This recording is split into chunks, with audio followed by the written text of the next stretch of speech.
سورة البقرة مدنية. بسم الله الرحمن الرحيم. ألف لام ميم. ذلك الكتاب لا ريب فيه هدى للمتقين الذين يؤمنون بالغيب ويقيمون الصلاة ومما رزقناهم ينفقون والذين يؤمنون بما أنزل إليك وما أنزل من قبلك وبالآخرة هم يوقنون أولئك على هدى من ربهم وأولئك هم المفلحون إن الذين كفروا سواء عليهم أأنذرتهم أم لم تنذرهم لا يؤمنون ختم الله على قلوبهم وعلى سمعهم وعلى أبصارهم غشاوة ولهم عذاب عظيم ومن الناس من يقول آمنا بالله وباليوم الآخر وما هم بمؤمنين آمنوا وما يخدعون إلا أنفسهم وما يشعرون في قلوبهم مرض فزادهم الله مرضا ولهم عذاب أليم بما كانوا يكذبون وإذا قيل لهم لا تفسدوا في الأرض قالوا إنما نحن مصلحون ألا إنهم هم المفسدون ولكن لا يشعرون وإذا قيل لهم آمنوا كما آمن الناس قالوا أنؤمن كما آمن السفهاء ألا إنهم هم السفهاء ولكن لا يعلمون وإذا لقوا الذين آمنوا قالوا آمنا وإذا خلوا إلى شياطينهم قالوا إنا معكم إنما نحن مستهزئون الله يستهزئ بهم ويمدهم في طغيانهم يعمهون أولئك الذين اشتروا الضلالة بالهدى فما ربحت تجارتهم وما كانوا مهتدين مثلهم كمثل الذي استوقد نارا فلما أضاءت ما حوله ذهب الله بنورهم وتركهم في ظلمات لا يبصرون صم بكم عمي فهم لا يرجعون أو كصيب من السماء فيه ظلمات ورعد وبرق يجعلون أصابعهم في آذانهم من الصواعق حذر الموت والله محيط بالكافرين يكاد البرق يخطف أبصارهم كلما أضاء لهم مشوا فيه وإذا أظلم عليهم قاموا ولو شاء الله لذهب بسمعهم وأبصارهم إن الله على كل شيء قدير يا أيها الناس اعبدوا ربكم الذي خلقكم والذين من قبلكم لعلكم تتقون الذي جعل لكم الأرض فراشا والسماء بناء وأنزل من السماء ماء فأخرج به من الثمرات رزقا لكم فلا تجعلوا لله أندادا وأنتم تعلمون وإن كنتم في ريب مما نزلنا على عبدنا فأتوا بسورة من مثله وادعوا شهداءكم من دون الله إن كنتم صادقين. فإن لم تفعلوا ولن تفعلوا فاتقوا النار التي وقودها الناس والحجارة أعدت للكافرين. وبشر الذين آمنوا وعملوا الصالحات أن لهم جنات تجري من تحتها الأنهار كلما رزقوا منها من ثمرة رزقا قالوا هذا الذي رزقنا من قبل وأتوا به متشابها ولهم فيها أزواج مطهرة وهم فيها خالدون. إن الله لا يستحيي أن يضرب مثلا ما بعوضة فما فوقها فأما الذين آمنوا فيعلمون أنه الحق من ربهم وأما الذين كفروا فيقولون ماذا أراد الله بهذا مثلا يضل به كثيرا ويهدي به كثيرا وما يضل به إلا الفاسقين الذين ينقضون عهد الله من بعد ميثاقه ويقطعون ما أمر الله به أن يوصل ويفسدون في الأرض أولئك هم الخاسرون. كيف تكفرون بالله وكنتم أمواتا فأحياكم ثم يميتكم ثم يحييكم ثم إليه ترجعون. هو الذي خلق لكم ما في الأرض جميعا ثم استوى إلى السماء فسواهن 7 سماوات وهو بكل شيء عليم. وإذ قال ربك للملائكة إني جاعل في الأرض خليفة قالوا أتجعل فيها من يفسد فيها ويسفك الدماء ونحن نسبح بحمدك ونقدس لك قال إني أعلم ما لا تعلمون. وعلم آدم الأسماء كلها ثم عرضهم على الملائكة فقال أنبئوني بأسماء هؤلاء إن كنتم صادقين. قالوا سبحانك لا علم لنا إلا ما علمتنا شئتما ولا تقربا هذه الشجرة فتكونا من الظالمين. فأزلهما الشيطان عنها فأخرجهما مما كانا فيه وقلنا اهبطوا بعضكم لبعض عدو ولكم في الأرض مستقر ومتاع إلى حين. فتلقى آدم من ربه كلمات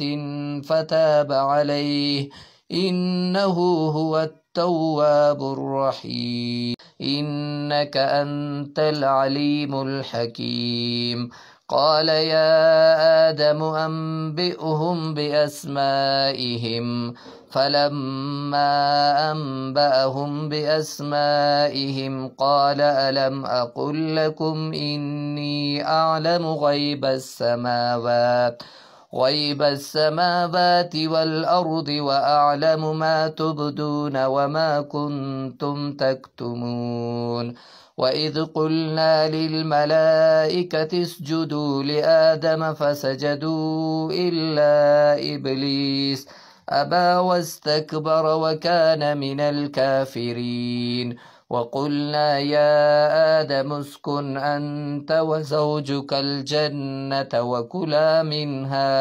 وكلا منها إنها لكبيرة إلا على الخاشعين الذين يظنون أنهم ملاقو ربهم وأنهم إليه راجعون يا بني إسرائيل اذكروا نعمتي التي أنعمت عليكم وأني فضلتكم على العالمين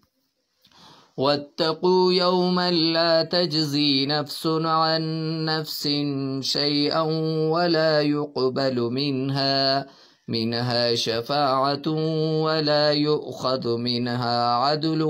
ولا هم ينصرون قل اهبطوا منها جميعا فإما يأتينكم مني هدى فمن تبع هداي فلا خوف عليهم ولا هم يحزنون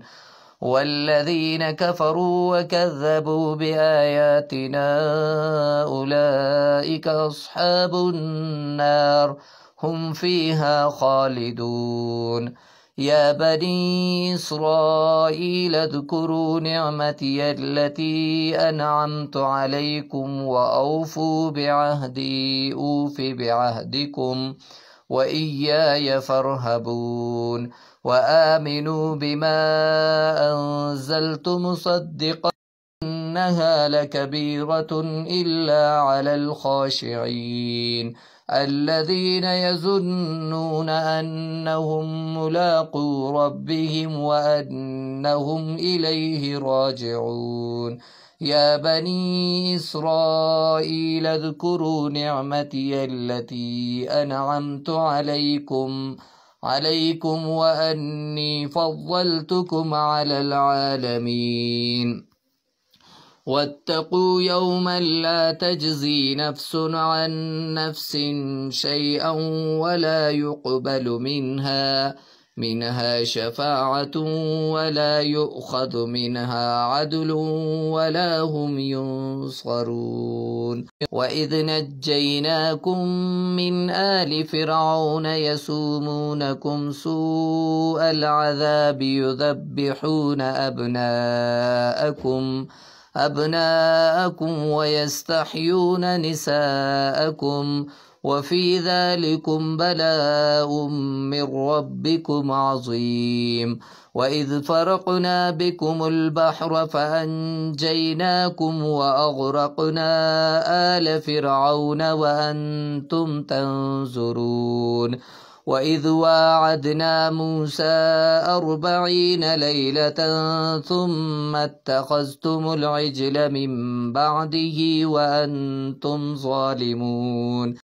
ثم عفونا عنكم من بعد ذلك لعلكم تشكرون وإذ آتينا موسى الكتاب والفرقان لعلكم تهتدون وإذ قال موسى لقومه يا قوم إنكم ظلمتم أنفسكم باتخاذكم العجل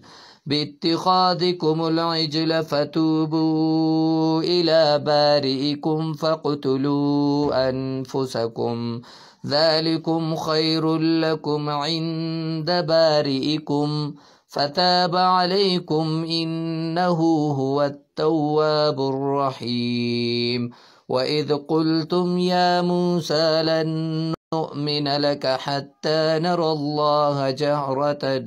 فأخذتكم الصاعقة وأنتم تنظرون ثم بعثناكم من بعد موتكم لعلكم تشكرون وظللنا عليكم الغمام وأنزلنا عليكم المن والسلوى كلوا من طيبات ما رزقناكم وما ظلمونا ولكن كانوا أنفسهم يظلمون وإذ قلنا ادخلوا هذه القرية فكلوا منها حيث شئتم رغدا وادخلوا الباب سجدا وقولوا حتة نغفر لكم خطاياكم وسنزيد المحسنين. فبدل الذين ظلموا قولا غير الذي قيل لهم فأنزلنا على الذين ظلموا رجزا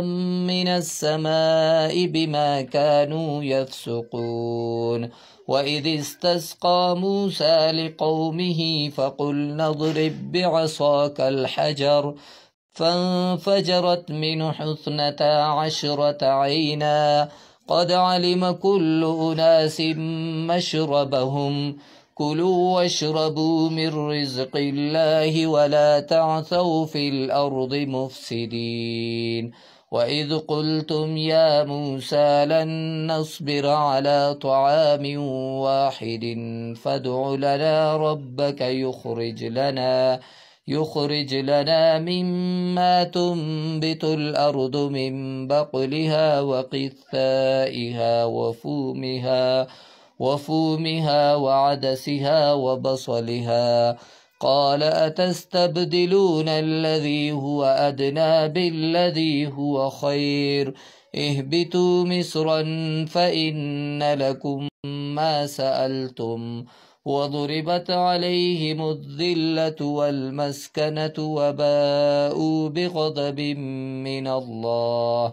ذلك بأنهم كانوا يكفرون بآيات الله ويقتلون النبيين بغير الحق ذلك بما عصوا وكانوا يعتدون. إن الذين آمنوا والذين هادوا والنصارى والصابئين من آمن بالله واليوم الآخر وعمل صالحا فلهم أجرهم عند ربهم ولا خوف عليهم ولا هم يحزنون. وإذ أخذنا ميثاقكم ورفعنا فوقكم الطور خذوا ما آتيناكم بقوة واذكروا ما فيه لعلكم تتقون ثم توليتم من بعد ذلك فلولا فضل الله عليكم ورحمته لكنتم من الخاسرين. ولقد علمتم الذين اعتدوا منكم في السبت فقلنا لهم كونوا قردة خاسئين فجعلناها نكالا لما بين يديها وما خلفها وموعظة للمتقين. وإذ قال موسى لقومه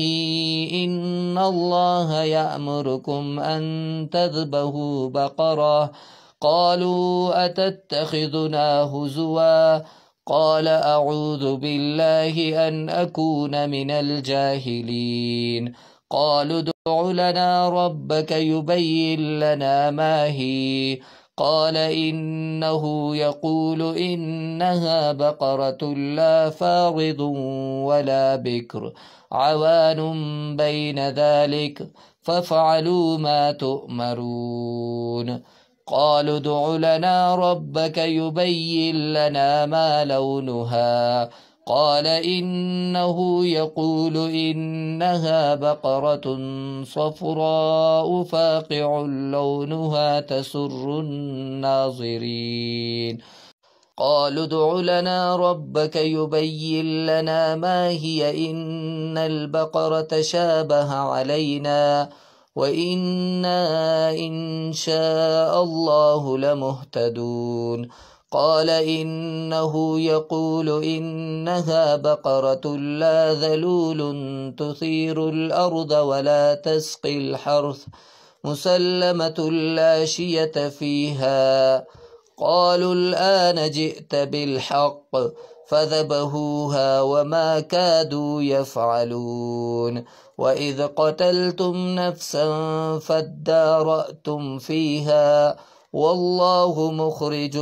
ما كنتم تكتمون فقلنا اضربوه ببعضها كذلك يحيي الله الموتى ويريكم آياته لعلكم تعقلون ثم قست قلوبكم من بعد ذلك فهي كالحجارة أو أشد قسوة وإن من الحجارة لما يتفجر منه الأنهار وإن منها لما يشقق فيخرج منه الماء وإن منها لما يحبط من خشية الله وما الله بغافل عما تعملون أفتطمعون أن بسم الله الرحمن الرحيم قالوا ادع لنا ربك يبين لنا ما هي إن البقرة شابه علينا وإنا إن شاء الله لمهتدون قال إنه يقول إنها بقرة لا ذلول تثير الأرض ولا تسقي الحرث مسلمة لا شية فيها قالوا الآن جئت بالحق فذبحوها وما كادوا يفعلون وإذ قتلتم نفسا فادارأتم فيها والله مخرج ما كنتم تكتمون فقلنا اضربوه ببعضها كذلك يحيي الله الموتى ويريكم آياته لعلكم تعقلون ثم قست قلوبكم من بعد ذلك فهي كالحجارة أو أشد قسوة وإن من الحجارة لما يتفجر منه الأنهار وإن منها لما يشقق فيخرج منه الماء وإن منها لما يحبط من خشية الله وما الله بغافل عما تعملون أفتطمعون أن يؤمنوا لكم وقد كان فريق منهم يسمعون كلام الله ثم يحرفونه من بعد ما عقلوه وهم يعلمون وإذا لقوا الذين آمنوا قالوا آمنا وإذا خلا بعضهم إلى بعض قالوا أتحدثونهم بما فتح الله عليكم ليحاجوكم به عند ربكم أفلا تعقلون وقالوا لن تمسنا النار إلا أياما معدودة قل أتخذتم عند الله عهدا فلن يخلف الله عهده أم تقولون على الله ما لا تعلمون بلى من كسب سيئة وأحاطت به خطيئته فأولئك أصحاب النار هم فيها خالدون والذين آمنوا وعملوا الصالحات أولئك أصحاب الجنة هم فيها خالدون وإذ أولا يعلمون أن الله يعلم ما يسرون وما يعلنون ومنهم أميون لا يعلمون الكتاب إلا أماني وإن هم إلا يظنون فويل للذين يكتبون الكتاب بأيديهم ثم يقولون هذا من عند الله ليشتروا به ثمنا قليلا فويل لهم مما كتبت أيديهم وويل لهم مما يكسبون. وقالوا لن تمسنا النار إلا أياما معدودة قل أتخذتم عند الله عهدا فلن يخلف الله عهده أم تقولون على الله ما لا تعلمون بلى من كسب سيئة وأحاطت به خطيئته فأولئك أصحاب النار هم فيها خالدون. والذين آمنوا وعملوا الصالحات أولئك أصحاب الجنة هم فيها خالدون. وإذ أخذنا ميثاق بني إسرائيل لا تعبدون إلا الله وبالوالدين إحسانا وذي القربى واليتامى والمساكين وقولوا للناس حسنا وأقيموا الصلاة وآتوا الزكاة ثم توليتم إلا قليلا منكم وأنتم معرضون. وإذ أخذنا ميثاقكم لا تسفكون دماءكم ولا تخرجون أنفسكم من دياركم ثم أقررتم وأنتم تشهدون. ثم أنتم هؤلاء تقتلون أنفسكم وتخرجون فريقا منكم من ديارهم تظاهرون عليهم بالإثم والعدوان وإن يأتوكم أسارى تفادوهم وهو محرم عليكم إخراجهم أفتؤمنون ببعض الكتاب وتكفرون ببعض فما جزاء من يفعل ذلك منكم إلا خزي في الحياة الدنيا ويوم القيامة يردون إلى أشد العذاب وما الله بغافل عما تعملون. أولئك الذين اشتروا الحياة الدنيا بالآخرة فلا يخفف عنهم العذاب ولا هم ينصرون. ولقد آتينا موسى الكتاب وقفينا من بعده بالرسل وآتينا عيسى ابن مريم البينات وأيدناه بروح القدس أفكلما جاءكم رسول بما لا تهوى أنفسكم استكبرتم ففريقا كذبتم وفريقا تقتلون. وقالوا قلوبنا غلف بل لعنهم الله بكفرهم فقليلا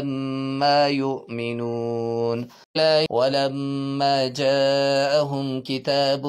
من عند الله مصدق لما معهم وكانوا من قبل يستفتحون على الذين كفروا فلما جاءهم ما عرفوا كفروا به فلعنة الله على الكافرين. بئس ما اشتروا به أنفسهم أن يكفروا بما أنزل الله بغيا أن ينزل الله من فضله على من يشاء من عباده فباءوا بغضب على غضب وللكافرين عذاب مهين. وإذا قيل لهم آمنوا بما أنزل الله قالوا نؤمن بما أنزل علينا ويكفرون بما وراءه بما وراءه وهو الحق مصدقا لما معهم قل فلم تقتلون أنبياء الله من قبل إن كنتم مؤمنين ولقد جاءكم موسى بالبينات ثم اتخذتم العجل من بعده وأنتم ظالمون وإذا ورفعنا فوقكم الطور خذوا ما آتيناكم بقوة واسمعوا قالوا سمعنا وعصينا وأشربوا في قلوبهم العجل بكفرهم قل بئس ما يأمركم به إيمانكم إن كنتم مؤمنين قل إن كانت لكم الدار الآخرة عند الله خالصة من دون الناس فتمنوا الموت إن كنتم صادقين ولن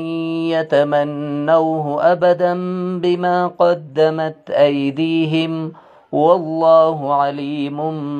بالظالمين ولتجدنهم أحرص الناس على حياة ومن الذين أشركوا يود أحدهم لو يعمر 1000 سنة وما هو بمزهزهه من العذاب أن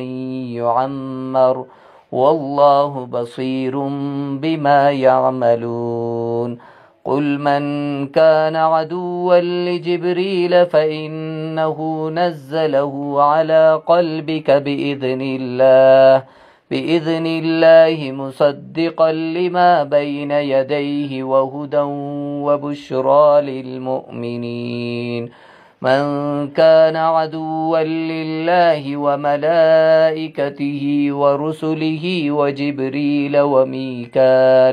وميكال فإن الله عدو للكافرين ولقد أنزلنا إليك آيات بينات وما يكفر بها إلا الفاسقون أو كلما عاهدوا عهدا نبذه فريق منهم بل أكثرهم لا يؤمنون ولما جاءهم رسول من عند الله مصدق لما معهم نبذ فريق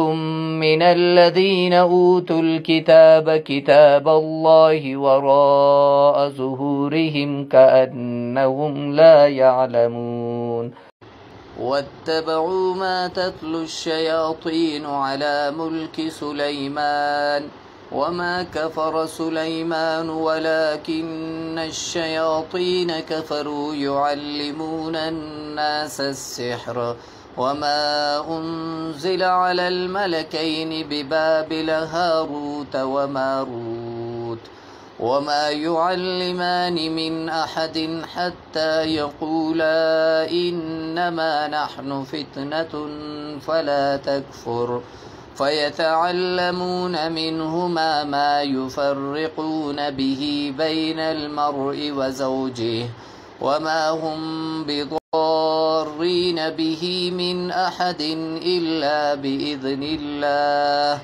ويتعلمون ما يضرهم ولا ينفعهم ولقد علموا لمن اشتراه ما له في الآخرة من خلاق ولبئس ما شروا به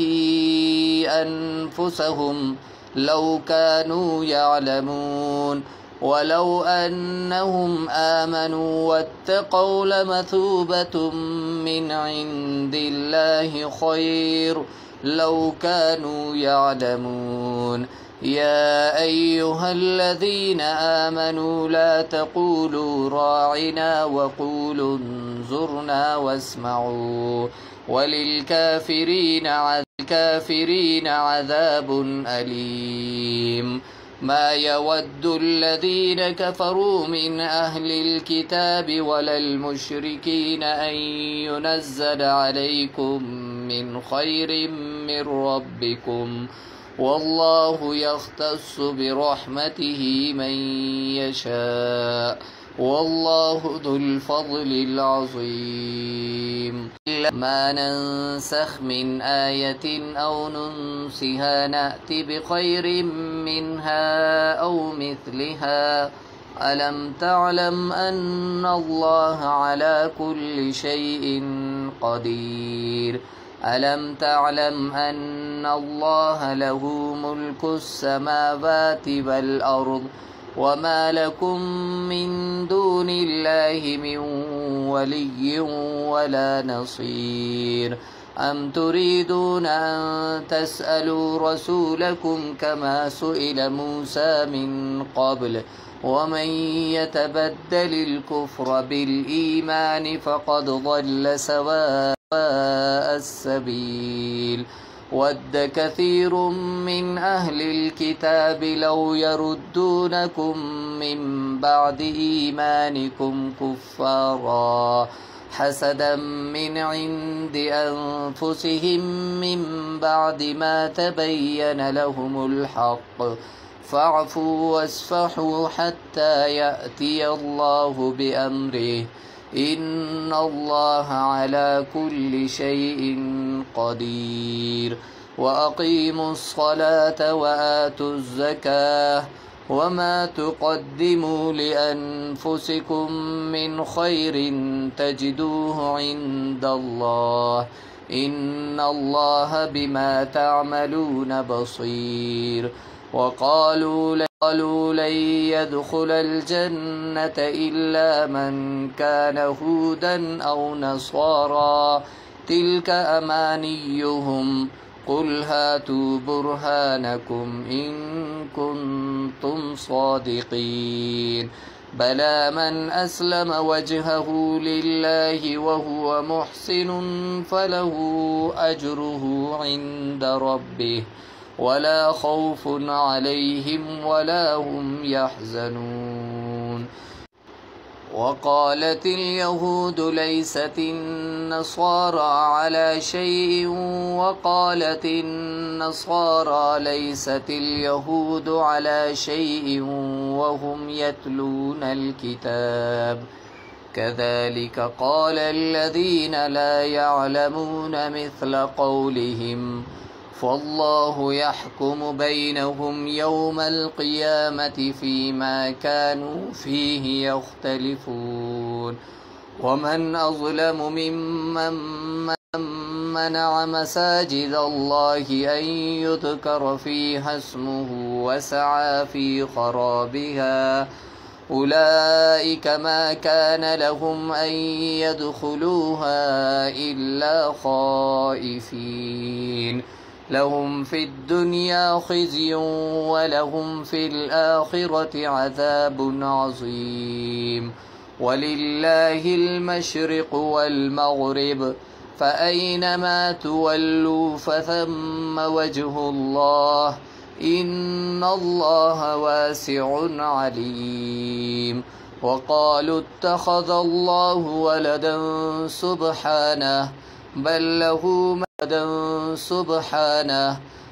له ما في السماوات والأرض، كل له قانتون. بديع السماوات والأرض، وإذا قضى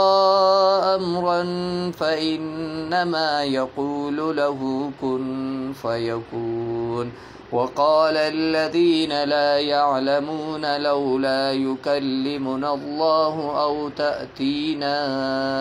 آية، كذلك قال الذين من قبلهم مثل قولهم تشابهت قلوبهم، قد بينا الآيات لقوم يوقنون. إنا أرسلناك بالحق بشيرا ونذيرا ولا تسأل عن أصحاب الجحيم.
وقالوا كونوا هودا أو نصارى تهتدوا قل بل ملة إبراهيم حنيفا وما كان من المشركين قولوا آمنا بالله وما أنزل إلينا وما أنزل إلى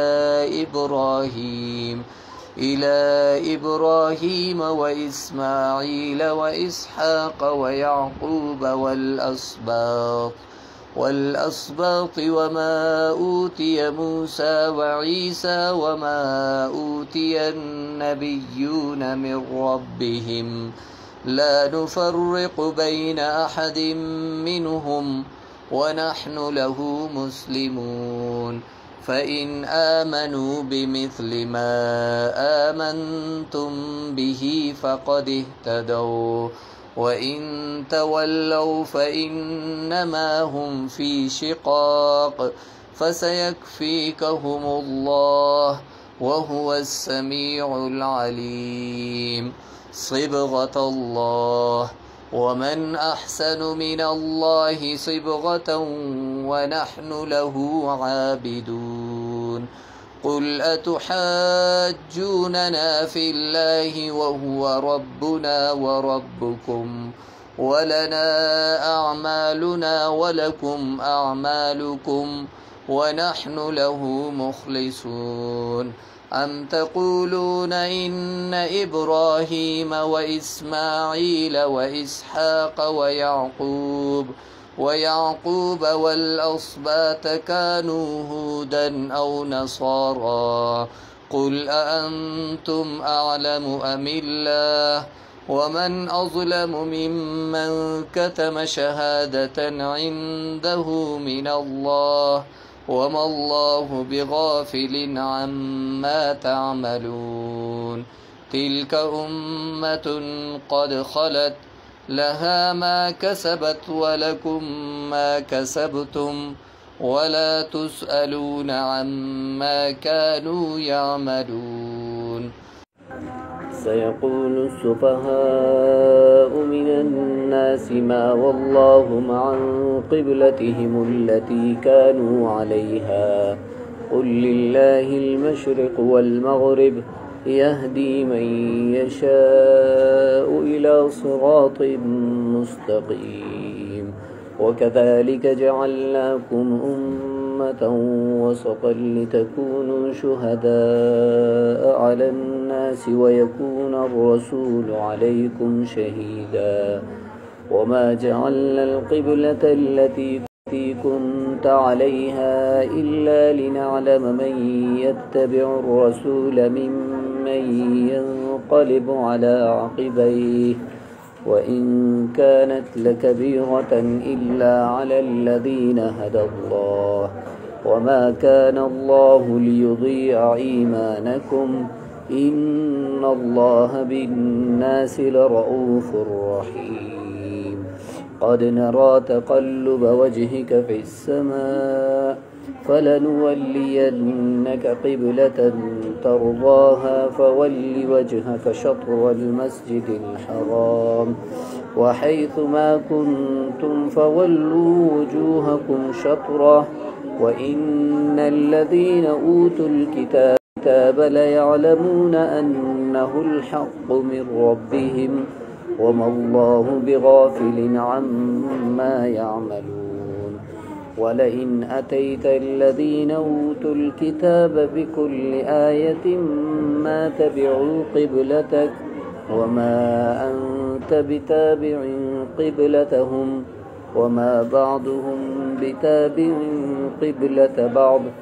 ولئن اتبعت أهواءهم من بعد ما جاءك من العلم إنك إذا لمن الظالمين الذين آتيناهم الكتاب يعرفونه كما يعرفون أبناءهم وإن فريقا منهم ليكتمون الحق وهم يعلمون الحق من ربك فلا تكونن من الممترين ولكل وجهة هو موليها فاستبقوا الخيرات أينما تكونوا يأت بكم الله جميعا إن الله على كل شيء قدير ومن حيث خرجت فول وجهك شطر المسجد الحرام وإنه للحق من ربك وما الله بغافل عما تعملون ومن حيث خرجت فول وجهك شطر المسجد الحرام وحيث ما كنتم فولوا وجوهكم شطره لئلا يكون للناس عليكم حجة إلا الذين ظلموا منهم فلا تخشوهم واخشوني ولأتم نعمتي عليكم ولعلكم تهتدون كما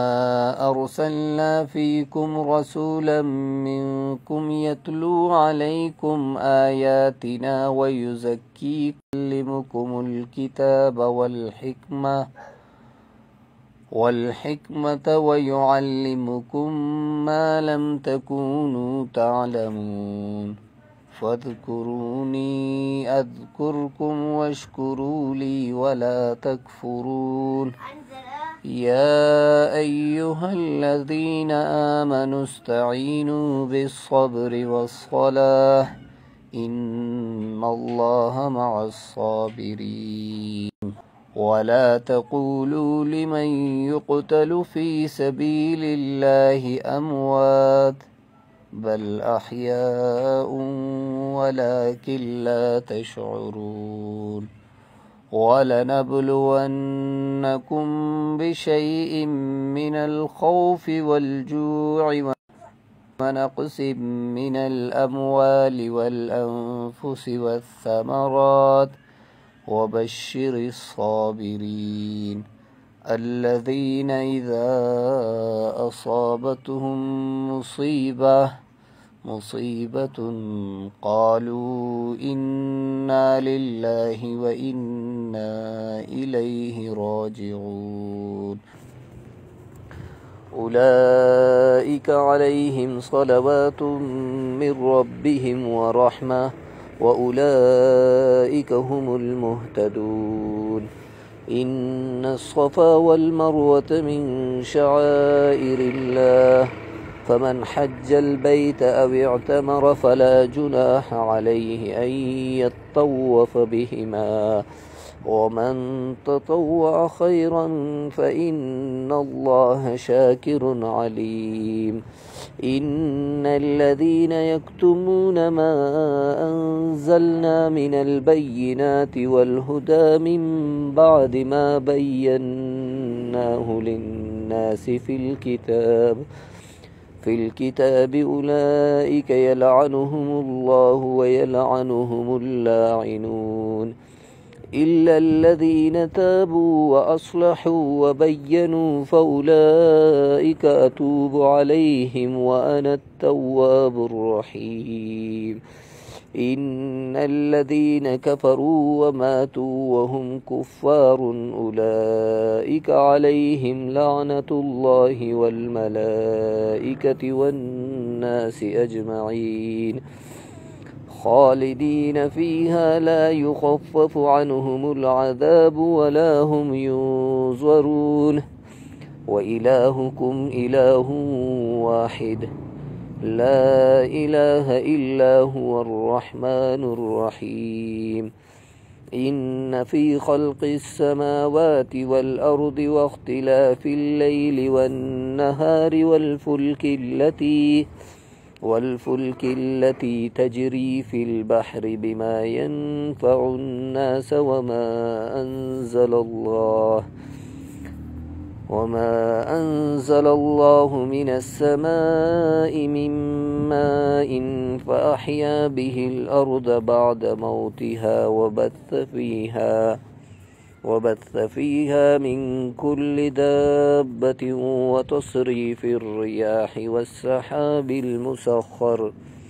والسحاب المسخر بين السماء والأرض لآيات لقوم يعقلون ومن الناس من يتخذ من دون الله أندادا يحبونهم كحب الله والذين آمنوا أشد حبا لله ولو يرى الذين ظلموا إذ يرون العذاب أن القوة لله جميعا وأن الله شديد العذاب إذ تبرأ الذين اتبعوا من الذين اتبعوا ورأوا العذاب وتقطعت بهم الأسباب وقال الذين اتبعوا لو أن لنا كرة فنتبرأ منهم كما تبرؤوا منا كذلك يريهم الله أعمالهم حسرات عليهم وما هم بخارجين من النار يا أيها الناس كلوا مما في الأرض حلالا طيبا ولا تتبعوا خطوات الشيطان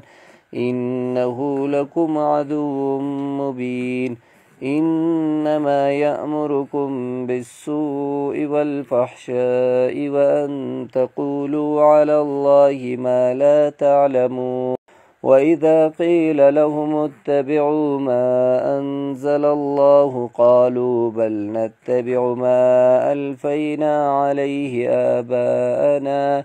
أولو كان آباؤهم لا يعقلون شيئا ولا يهتدون ومثل الذين كفروا كمثل الذي ينعق بما لا يسمع إلا دعاء ونداء صم بكم عمي فهم لا يعقلون ومثل الذين كفروا كمثل الذي ينعق بما لا يسمع إلا دعاء ونداء صم بكم عمي فهم لا يعقلون يا أيها الذين آمنوا كلوا من طيبات ما رزقناكم واشكروا لله إن كنتم إياه تعبدون إنما حرم عليكم الميتة والدم ولحم الخنزير وما أهل به لغير الله فمن استر غير باغ ولا عاد فلا إثم عليه إن الله غفور رحيم إن الذين يكتمون ما أنزل الله من الكتاب ويشترون به ثمنا قليلا أولئك ما يأكلون في بطونهم إلا النار ولا يكلمهم الله يوم القيامة ولا يزكيهم ولهم عذاب أليم أولئك الذين اشتروا الضلالة بالهدى والعذاب بالمغفرة فما أصبرهم على النار ذلك بأن الله نزل الكتاب بالحق وإن الذين اختلفوا في الكتاب لفي شقاق بعيد ليس البر أن تولوا وجوهكم قبل المشرق والمغرب ولكن البر من آمن بالله واليوم الآخر والملائكة والكتاب والنبيين وآتى المال على حبه ذوي القربى واليتامى والمساكين وابن السبيل والسائلين وفي الرقاب وأقام الصلاة وآتى الزكاة والموفون بعهدهم إذا عاهدوا والصابرين في البأساء والضراء وحين البأس أولئك الذين صدقوا وأولئك هم المتقون. يا أيها الذين آمنوا كتب عليكم القصاص في القتلى، الحر بالحر والعبد بالعبد والأنثى بالأنثى، فمن عفي له من أخيه شيء فاتباع بالمعروف وأداء إليه بإحسان، ذلك تخفيف من ربكم ورحمة، فمن اعتدى بعد ذلك فله عذاب أليم. ولكم في القصاص حياة يا أولي الألباب لعلكم تتقون. كتب عليكم إذا حضر أحدكم الموت إن ترك خيرا الوصية للوالدين والأقربين بالمعروف حقا على المتقين، فمن بدله بعدما سمعه فإنما إثمه على الذين يبدلونه،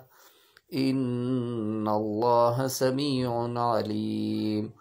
فمن خاف من موص جنفا أو إثما فأصلح بينهم فلا إثم عليه، إن الله غفور رحيم. يا أيها الذين آمنوا كتب عليكم الصيام كما كتب على الذين من قبلكم لعلكم تتقون، أياما معدودات، فمن كان منكم مريضا أو على سفر فعدة من أيام أخر، وعلى الذين يطيقونه فدية طعام مسكين، فمن تطوع خيرا فهو خير له، وأن تصوموا خير لكم إن كنتم تعلمون. شهر رمضان الذي أنزل فيه القرآن هدى للناس وبينات من الهدى والفرقان، فمن شهد منكم الشهر فليصمه، ومن كان مريضا أو على سفر فعدة من أيام أخر، يريد الله بكم اليسر ولا يريد بكم العسر، ولتكملوا العدة ولتكبروا الله على ما هداكم ولعلكم تشكرون. وإذا سألك عبادي عني فإني قريب أجيب دعوة الداع إذا دعاني فليستجيبوا لي وليؤمنوا بي لعلهم يرشدون.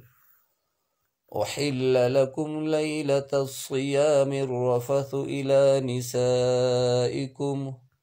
هن لباس لكم وأنتم لباس لهن، علم الله أنكم كنتم تختانون أنفسكم فتاب عليكم وعفى عنكم، فالآن باشروهن وابتغوا ما كتب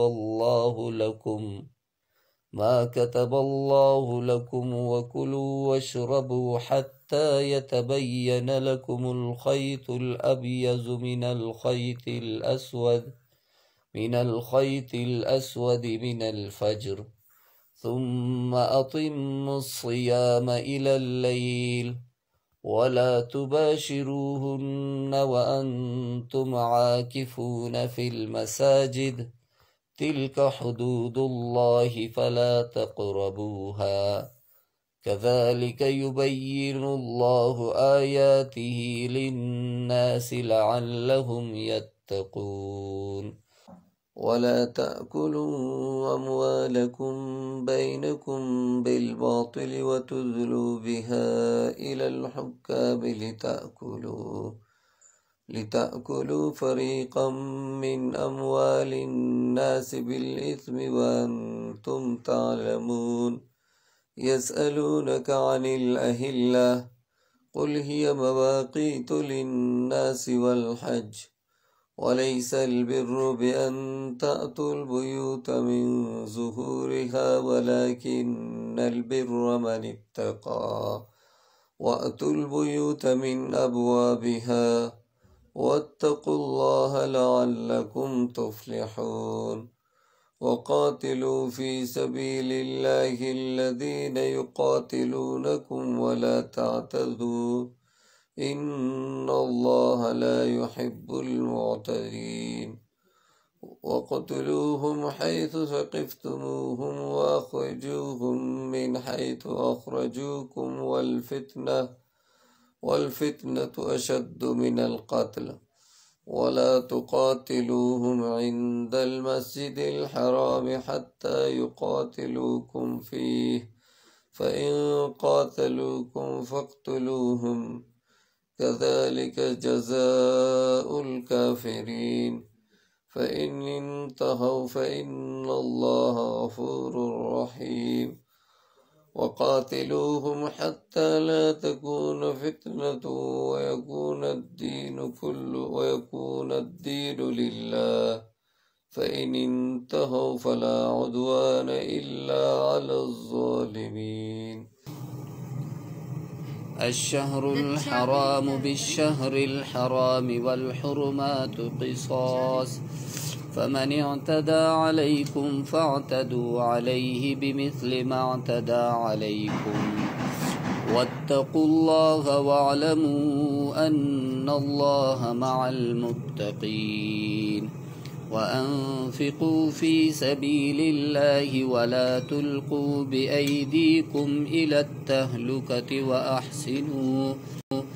إن الله يحب المحسنين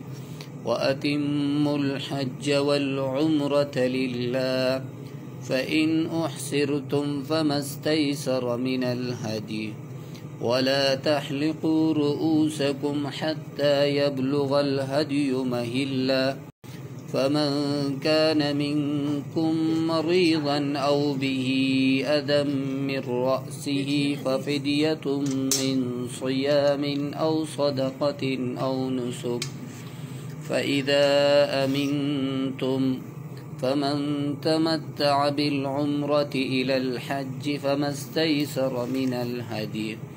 فمن لم يجد فصيام 3 أيام في الحج و7 إذا رجعتم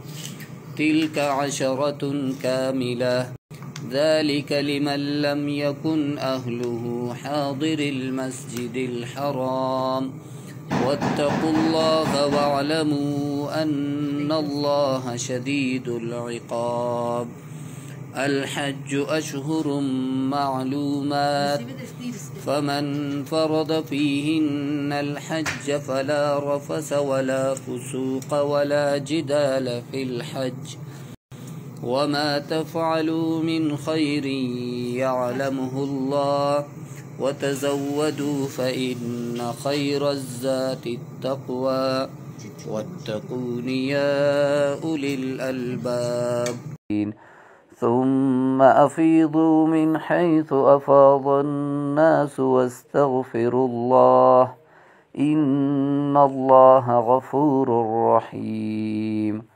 فإذا قضيتم مناسككم فاذكروا الله كذكركم آباءكم أو أشد ذكرا فمن الناس من يقول ربنا آتنا في الدنيا وما له في الآخرة من خلاق ومنهم من يقول ربنا آتنا في الدنيا حسنة وفي الآخرة حسنة وقنا عذاب النار أولئك لهم نصيب مما كسبوا والله سريع الحساب واذكروا الله في أيام معدودات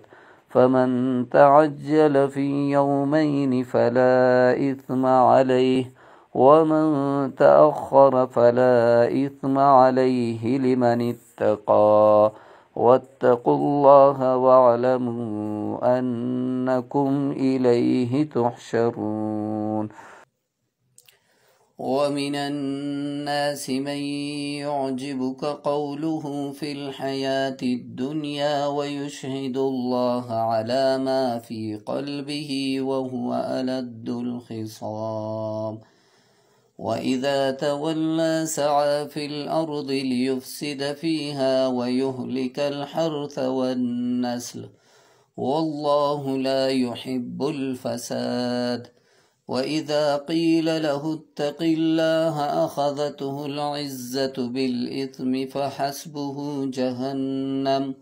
ولبئس المهاد. ومن الناس من يشري نفسه ابتغاء مرضات الله،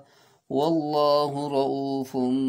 بالعباد. يا أيها الذين آمنوا ادخلوا في السلم كافة ولا تتبعوا خطوات الشيطان إنه لكم عدو مبين. فإن زللتم من بعد ما جاءتكم البينات فاعلموا أن الله عزيز حكيم. هل ينظرون إلا أن يأتيهم الله في زلل من الغمام والملائكة وقضي الأمر وإلى الله ترجع الأمور. سل بني إسرائيل كم آتيناهم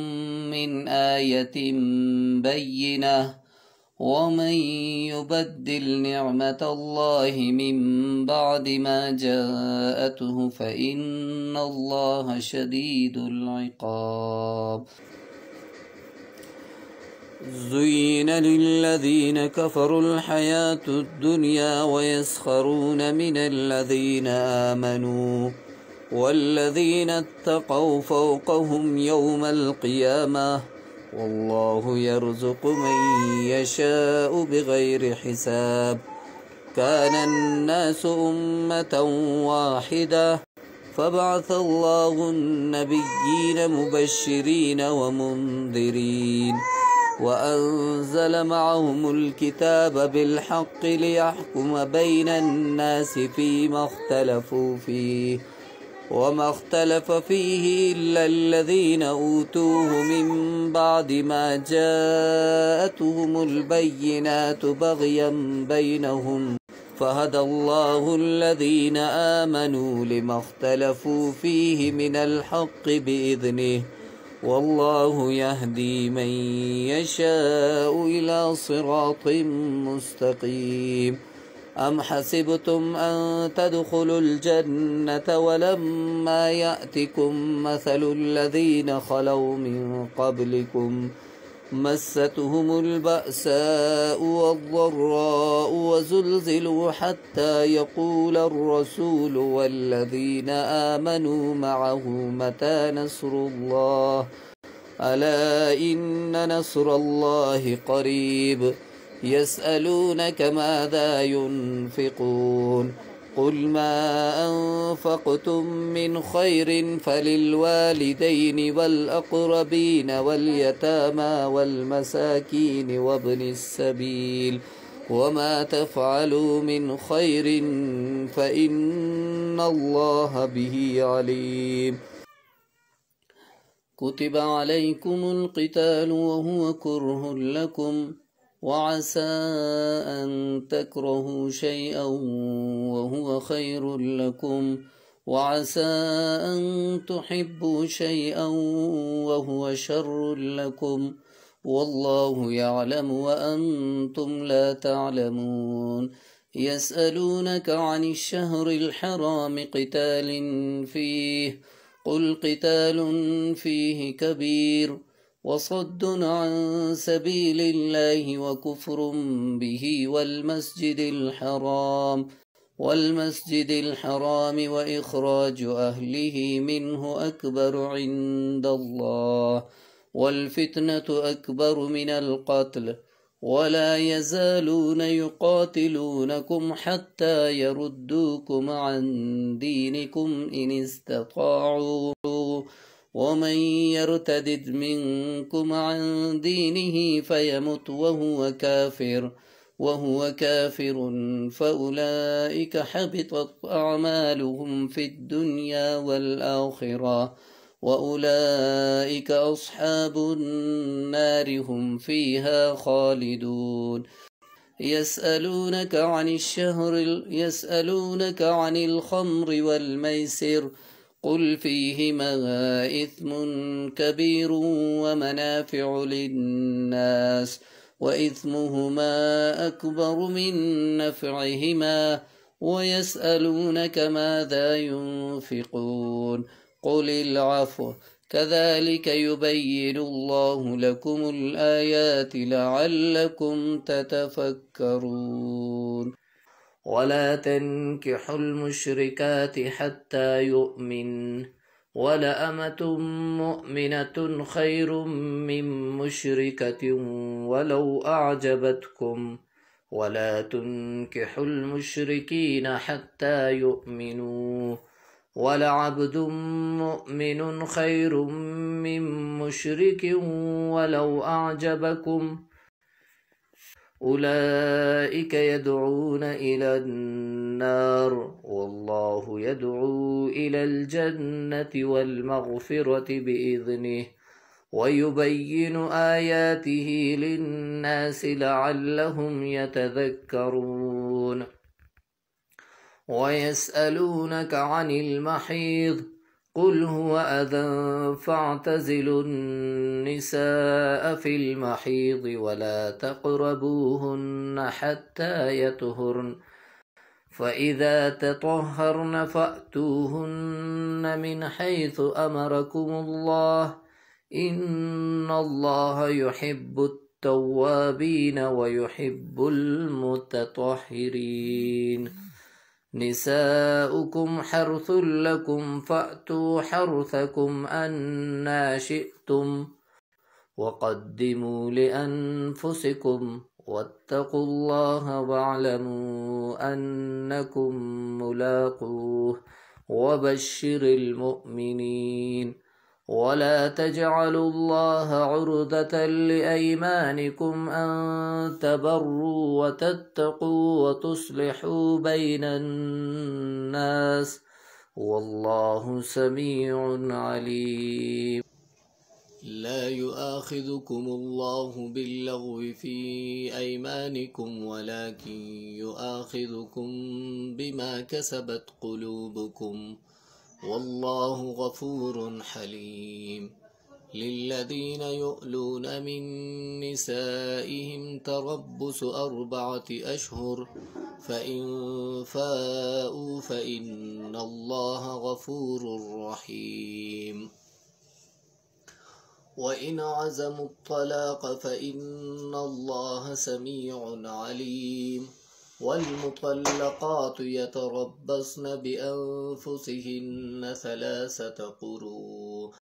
قروء ولا يحل لهن أن يكتمن ما خلق الله في أرحامهن إن كن يؤمن بالله واليوم الآخر وبعولتهن أحق بردهن في ذلك إن أرادوا إصلاحا ولهن مثل الذي عليهن بالمعروف وللرجال عليهن درجة والله عزيز حكيم الطلاق 2 فإمساك بمعروف أو تسريح بإحسان ولا يحل لكم أن تأخذوا مما آتيتموهن شيئا إلا أن يخافا ألا يقيما حدود الله فإن خفتم ألا يقيما حدود الله فلا جناح عليهما فيما افتدت به تلك حدود الله فلا تعتدوها ومن يتعد حدود الله فأولئك هم الظالمون. فإن طلقها فلا تحل له من بعد حتى تنكح زوجا غيره، فإن طلقها فلا جناح عليهما أن يتراجعا إن ظنا أن يقيما حدود الله، وتلك حدود الله يبينها لقوم يعلمون. وإذا طلقتم النساء فبلغن أجلهن فأمسكوهن بمعروف أو سرحوهن بمعروف ولا تمسكوهن ضرارا لتعتدوا، ومن يفعل ذلك فقد ظلم نفسه. ولا تتخذوا آيات الله هزوا واذكروا نعمة الله عليكم وما أنزل عليكم من الكتاب والحكمة يعظكم به، واتقوا الله واعلموا أن الله بكل شيء عليم. وإذا طلقتم النساء فبلغن أجلهن فلا تعضلوهن أن ينكحن أزواجهن إذا تراضوا بينهم بالمعروف، ذلك يوعظ به من كان منكم يؤمن بالله واليوم الآخر، ذلكم أزكى لكم وأطهر، والله يعلم وأنتم لا تعلمون. والوالدات يرضعن أولادهن حولين كاملين لمن أراد أن يتم الرضاعة، وعلى المولود له رزقهن وكسوتهن بالمعروف، لا تكلف نفس إلا وسعها، لا تضار والدة بولدها ولا مولود له بولده، وعلى الوارث مثل ذلك، فإن أرادا فصالا عن تراض منهما وتشاور فلا جناح عليهما. وإن أردتم أن تسترضعوا أولادكم فلا جناح عليكم إذا سلمتم ما آتيتم بالمعروف، واتقوا الله واعلموا أن الله بما تعملون بصير. والذين يتوفون منكم ويذرون أزواجا يتربصن بأنفسهن 4 أشهر وعشرا، فإذا بلغن أجلهن فلا جناح عليكم فيما فعلن في أنفسهن بالمعروف، والله بما تعملون خبير. ولا جناح عليكم فيما عرضتم به من خطبة النساء أو أكننتم في أنفسكم، علم الله أنكم ستذكرونهن ولكن لا تواعدوهن سرا إلا أن تقولوا قولا معروفا، ولا تعزموا عقدة النكاح حتى يبلغ الكتاب أجله، واعلموا أن الله يعلم ما في أنفسكم فاحذروا، واعلموا أن الله غفور حليم. لا جناح عليكم إن طلقتم النساء ما لم تمسوهن أو تفرضوا لهن فريضة ومتعوهن على الموسع قدره وعلى المقتر قدره متاعا بالمعروف، حقا على المحسنين. وإن طلقتموهن من قبل أن تمسوهن وقد فرضتم لهن فريضة فنصف ما فرضتم إلا أن يعفون أو يعفو الذي بيده عقدة النكاح وأن تعفوا أقرب للتقوى ولا تنسوا الفضل بينكم إن الله بما تعملون بصير حافظوا على الصلوات والصلاة الوسطى وقوموا لله قانتين فإن خفتم فرجالا أو ركبانا فإذا أمنتم فاذكروا الله كما علمكم ما لم تكونوا تعلمون والذين يتوفون منكم ويذرون أزواجا وصية لأزواجهم متاعا إلى الحول غير إخراج فإن خرجن فلا جناح عليكم فيما فعلن في أنفسهن من معروف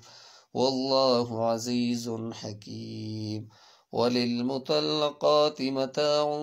بالمعروف حقا على المتقين كذلك يبين الله لكم آياته لعلكم تعقلون ألم تر إلى الذين خرجوا من ديارهم وهم ألوف حذر الموت فقال لهم الله موتوا ثم أحياهم إن الله لذو فضل على الناس ولكن أكثر الناس لا يشكرون وقاتلوا في سبيل الله واعلموا أن الله سميع عليم من ذا الذي يقرض الله قرضا حسنا فيضاعفه له أضعافا كثيرة والله يقبض ويبسط وإليه ترجعون ألم تر إلى الملأ من بني إسرائيل من بعد موسى إذ قالوا لنبي له ابعث لنا ملكا نقاتل في سبيل الله قال هل عسيتم إن كتب عليكم القتال ألا تقاتلوا قالوا وما لنا ألا نقاتل في سبيل الله وقد أخرجنا من ديارنا وأبنائنا فلما كتب عليهم القتال تولوا إلا قليلا منهم والله عليم بالظالمين وقال لهم نبيهم إن الله قد بعث لكم طالوت ملكا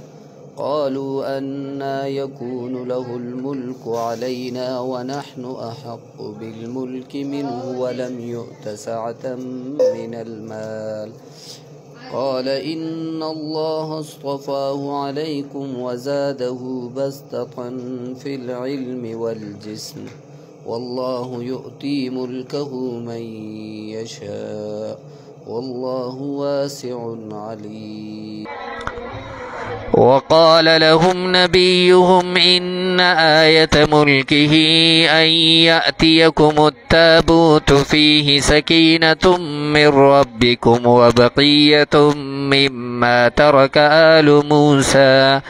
آل موسى وآل هارون تحمله الملائكة إن في ذلك لآية لكم إن كنتم مؤمنين فلما فصل طالوت بالجنود قال إن الله مبتليكم بنهر فمن شرب منه فليس مني ومن لم يطعمه فإنه مني إلا من اغترف غرفة بيده فشربوا منه إلا قليلا منهم فلما جاوزه هو والذين آمنوا معه قالوا لا طاقة لنا اليوم بجالوت وجنوده قال الذين يظنون أنهم ملاقو الله كم من فئة قليلة غلبت فئة كثيرة بإذن الله والله مع الصابرين. ولما برزوا لجالوت وجنوده قالوا ربنا أفرغ علينا صبرا وثبت أقدامنا وانصرنا على القوم الكافرين. فهزموهم بإذن الله وقتل داود جالوت وآتاه الله الملك والحكمة وعلمه مما يشاء ولولا دفع الله الناس بعضهم ببعض لفسدت الأرض ولكن الله ذو فضل على العالمين. تلك آيات الله نتلوها عليك بالحق وإنك لمن المرسلين. تلك الرسل فضلنا بعضهم على بعض منهم من كلم الله ورفع بعضهم درجات وآتينا عيسى ابن مريم البينات وأيدناه بروح القدس ولو شاء الله ما اقتتل الذين من بعدهم من بعد ما جاءتهم البينات ولكن اختلفوا فمنهم من آمن ومنهم من كفر ولو شاء الله ما اقتتلوا ولكن الله يفعل ما يريد. يا أيها الذين آمنوا أنفقوا مما رزقناكم من قبل أن يأتي يوم لا بيع فيه ولا خلة ولا شفاعة والكافرون هم الظالمون. الله لا إله إلا هو الحي القيوم لا تأخذه سنة ولا نوم له ما في السماوات وما في الأرض من ذا الذي يشفع عنده إلا بإذنه يعلم ما بين أيديهم وما خلفهم ولا يحيطون بشيء من علمه إلا بما شاء وسع كرسيه السماوات والأرض ولا يؤوده حفظهما وهو العلي العظيم. لا إكراه في الدين قد تبين الرشد من الغي فمن يكفر بالطاغوت ويؤمن بالله فقد استمسك بالعروة الوثقى لا انفصام لها والله سميع عليم. الله ولي الذين آمنوا يخرجهم من الظلمات إلى النور والذين كفروا أولياؤهم الطاغوت يخرجونهم من النور إلى الظلمات أولئك أصحاب النار هم فيها خالدون. ألم تر إلى الذي حاج إبراهيم في ربه أن آتاه الله الملك إذ قال إبراهيم ربي الذي يحيي ويميت قال أنا أحيي وأميت قال إبراهيم فإن الله يأتي بالشمس من المشرق فأت بها من المغرب فبهت الذي كفر والله لا يهدي القوم الظالمين. أو كالذي مر على قرية وهي خاوية على عروشها قال أنى يحيي هذه الله بعد موتها فأماته الله 100 عام ثم بعثه قال كم لبثت قال لبثت يوما أو بعض يوم قال بل لبثت 100 عام فانظر إلى طعامك وشرابك لم يتسنه وانظر إلى حمارك ولنجعلك آية للناس وانظر إلى العظام كيف ننشزها ثم نكسوها لحما فلما تبين له قال أعلم أن الله على كل شيء قدير. وإذ قال إبراهيم رب أرني كيف تحيي الموتى قال أولم تؤمن قال بلى ولكن ليطمئن قلبي قال فخذ 4 من الطير فسرهن إليك ثم اجعل على كل جبل منهن جزءا ثم ادعهن يأتينك سعيا واعلم أن الله عزيز حكيم. مثل الذين ينفقون أموالهم في سبيل الله كمثل حبة أنبتت 7 سنابل في كل سنبلة 100 حبة والله يضاعف لمن يشاء والله واسع عليم. الذين ينفقون أموالهم في سبيل الله ثم لا يتبعون ما أنفقوا منا ولا أذى لهم أجرهم عند ربهم ولا خوف عليهم ولا هم يحزنون. قول معروف ومغفرة خير من صدقة يتبعها أذى والله غني حليم. يا أيها الذين آمنوا لا تبطلوا صدقاتكم بالمن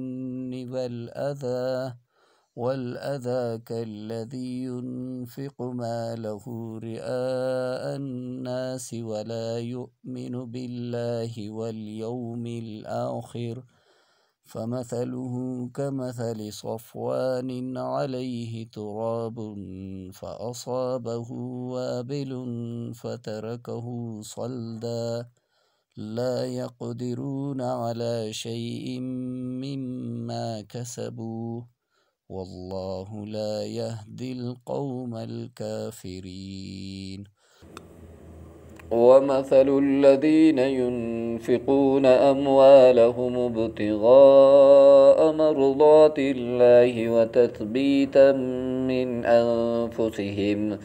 من أنفسهم كمثل جنة بربوة أصابها وابل فآتت أكلها ضعفين فإن لم يصبها وابل فطل والله بما تعملون بصير. أيود أحدكم أن تكون له جنة من نخيل وأعناب تجري من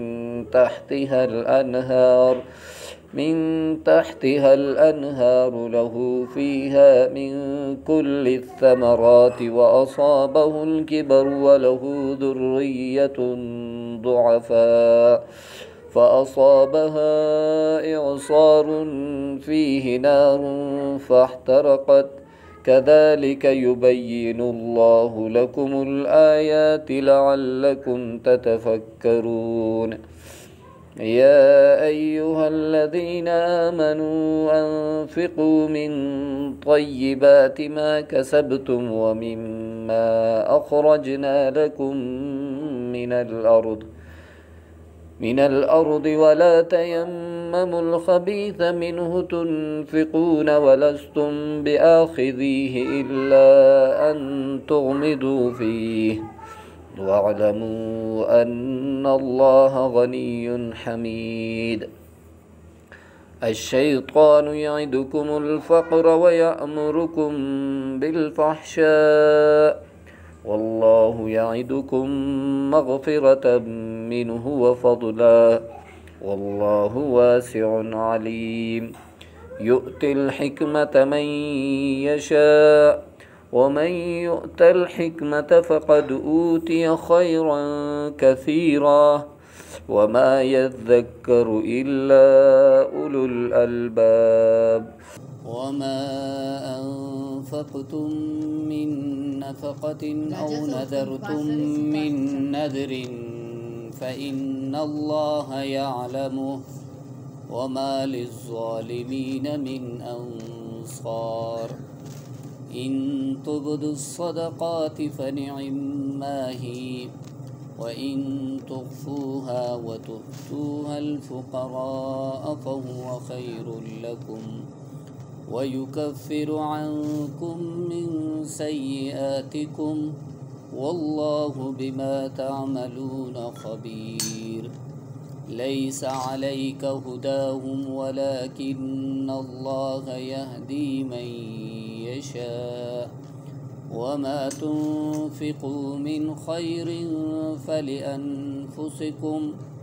وما تنفقون إلا ابتغاء وجه الله وما تنفقوا من خير يوفى إليكم وأنتم لا تظلمون. للفقراء الذين أحصروا في سبيل الله لا يستطيعون ضربا في الأرض يحسبهم الجاهل أغنياء من التعفف تعرفهم بسيماهم لا يسألون الناس إلحافا وما تنفقوا من خير فإن الله به عليم. الذين ينفقون أموالهم بالليل والنهار سرا وعلانية فلهم أجرهم عند ربهم ولا خوف عليهم ولا هم يحزنون. الذين يأكلون الربا لا يقومون إلا كما يقوم الذي يتخبطه الشيطان من المس ذلك بأنهم قالوا إنما البيع مثل الربا وأحل الله البيع وحرم الربا فمن جاءه موعظة من ربه فانتهى فله ما سلف وأمره إلى الله ومن عاد فأولئك أصحاب النار هم فيها خالدون. يمحق الله الربا ويربي الصدقات والله لا يحب كل كفار أثيم. إن الذين آمنوا وعملوا الصالحات وأقاموا الصلاة وآتوا الزكاة لهم أجرهم عند ربهم ولا خوف عليهم ولا هم يحزنون. يا أيها الذين آمنوا اتقوا الله وذروا ما بقي من الربا إن كنتم مؤمنين فإن لم تفعلوا فأذنوا بحرب من الله ورسوله وإن تبتم فلكم رؤوس أموالكم لا تظلمون ولا تظلمون وإن كان ذو عسرة فنظرة إلى ميسرة وأن تصدقوا خير لكم إن كنتم تعلمون واتقوا يوما ترجعون فيه إلى الله ثم توفى كل نفس ما كسبت وهم لا يظلمون. يا أيها الذين الذين آمنوا إذا تداينتم بدين إلى أجل مسمى فاكتبوه وليكتب بينكم كاتب بالعدل ولا يأب كاتب أن يكتب كما علمه الله فليكتب وليملل الذي عليه الحق وليتق الله ربه ولا يبخس منه شيئا فإن كان الذي عليه الحق سفيها أو ضعيفا أو لا يستطيع أن يمل هو فليملل وليه بالعدل واستشهدوا شهيدين من رجالكم فإن لم يكونا رجلين فرجل وامرأتان ممن ترضون من الشهداء أن تضل إحداهما فتذكر إحداهما الأخرى ولا يأبى الشهداء إذا ما دعوه ولا تسأموا أن تكتبوه صغيرا أو كبيرا إلى أجله ذلكم أقسط عند الله وأقوم للشهادة وأدنى ألا ترتابوا إلا أن تكون تجارة حاضرة تديرونها بينكم فليس عليكم جناح ألا تكتبوها وأشهدوا إذا تبايعتم ولا يضار كاتب ولا شهيد وإن تفعلوا فإنه فسوق بكم واتقوا الله ويعلمكم الله والله بكل شيء عليم. وإن كنتم على سفر ولم تجدوا كاتبا فرهان مقبوضة فإن أمن بعضكم بعضا فليؤدي الذي اؤتمن أمانته وليتق الله ربه ولا تكتموا الشهادة ومن يكتمها فإنه آثم قلبه والله بما تعملون عليم. لله ما في السماوات وما في الأرض وإن تبدوا ما في أنفسكم أو تخفوه يحاسبكم به الله فيغفر لمن يشاء ويعذب من يشاء والله على كل شيء قدير. آمن الرسول بما أنزل إليه من ربه والمؤمنون كل آمن بالله وملائكته وكتبه ورسله لا نفرق بين أحد من رسله وقالوا سمعنا وأطعنا غفرانك ربنا وإليك المصير. لا يكلف الله نفسا إلا وسعها لها ما كسبت وعليها ما اكتسبت ربنا لا تؤاخذنا إن نسينا أو أخطأنا ربنا ولا تحمل علينا إصرا كما حملته على الذين من قبلنا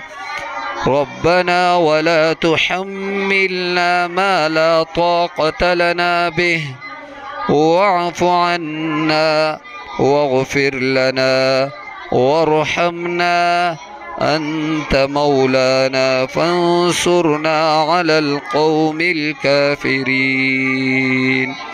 صدق الله العظيم.